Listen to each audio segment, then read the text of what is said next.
Sizin keletkanınızı tartып koyayın.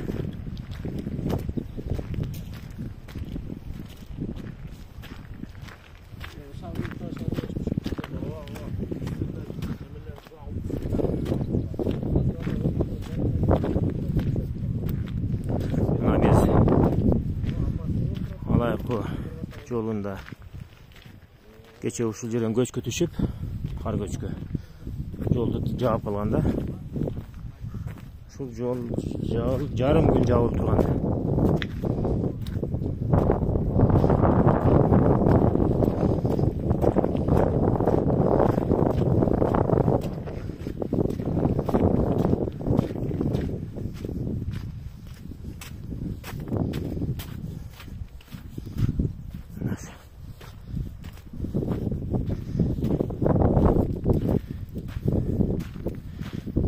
Azaptуу Alayko жер.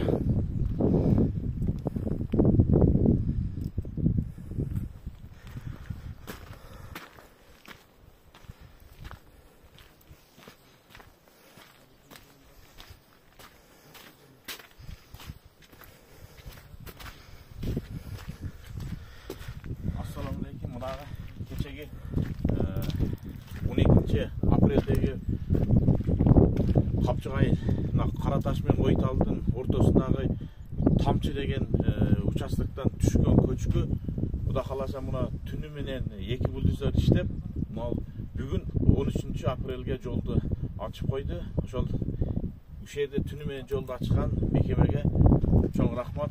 Алайкы Карабулжа жолу Кудай кааласа мына ачылып, каптап жүрүп атат. Көчкүнүн бийиктиги канча экен? Көчкүнүн бийиктиги примерно бул жагы 10 метр болсо, бул жагы 8 метр. 8 метр. 10 метрден деле көп кой. Бул жагы 10 метр болсо, бул жагы 8 метр. Узуну болсо 50-60 метр.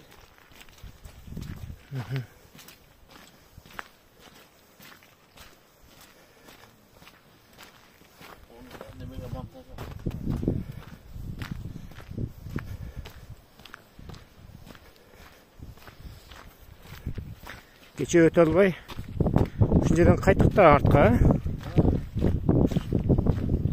Keçe ушул биз келген учурда бул жерге көчкү түшүп калганына байланыштуу бул жактан келип Караташ айылынан келип туруп иштеп жаткан бульдозер тетиги жарымына барганда повтор үстүнөн көчкү дагы түшүп бульдозердин жарымын басып калып, ал уже иштей ача албай калган. Ал жардамга Сарыбе айылынан трактор бульдозер келип, ал тракторду тартып чыгып, анан ошо түнкү саат 2-3 чамасында жолду ачышты деп кабар айтышкан эле.